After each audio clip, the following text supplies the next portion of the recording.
And with that in mind, I would now like to give the floor to our youth representative, Martijn Visser. I'm delighted that the voice of our next generation will thus be heard in this debate. It's, after all, their future of 2030 and beyond. Thank you.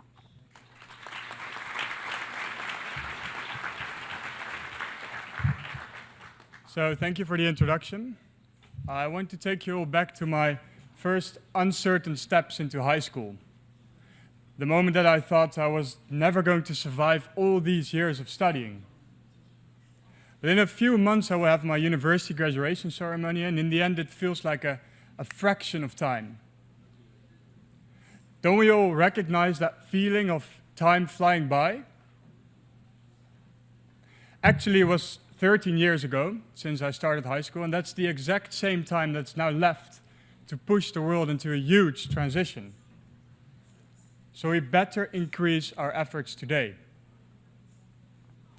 We have identified 3 key issues that should be prioritized in the Kingdom of the Netherlands. And the first is education. We need 21st century skills that better align with the job market and the challenges of tomorrow. Skills like entrepreneurship, system thinking, and digital literacy. Books are not enough. We need to learn with our mind, our heart, and our hands. Education is also one of the key ways to empower young women and girls, because without them, we cannot achieve the 2030 agenda. Our second point is climate action. We are concerned about climate change. And the political youth organizations in the Netherlands demonstrated this by all signing a manifesto for bold climate action, when the adult politicians failed to reach a consensus.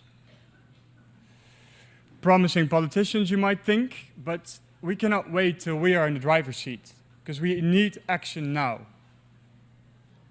And thirdly, equality. To us, this is of extreme importance. Young LGBTQI+, victims of child abuse, youth with disabilities or a migration background, and other groups are still left behind. Take deaf boys and girls, for instance.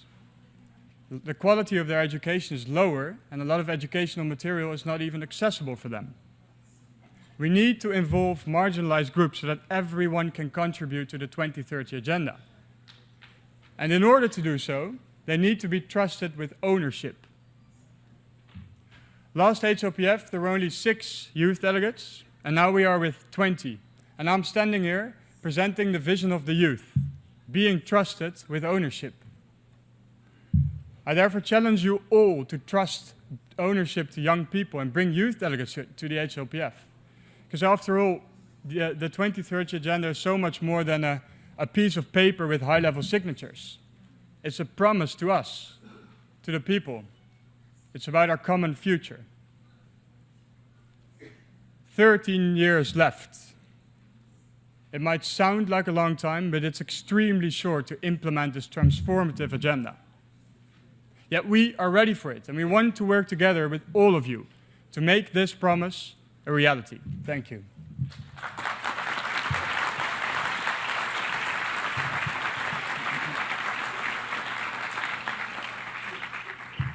The Kingdom of the Netherlands consists out of 4 countries, and we as youth believe that collaboration between and within countries is essential to make sure that no one is left behind. I therefore have the honor to introduce the Prime Minister of Curaçao, Mr. Eugène Ruggenaat.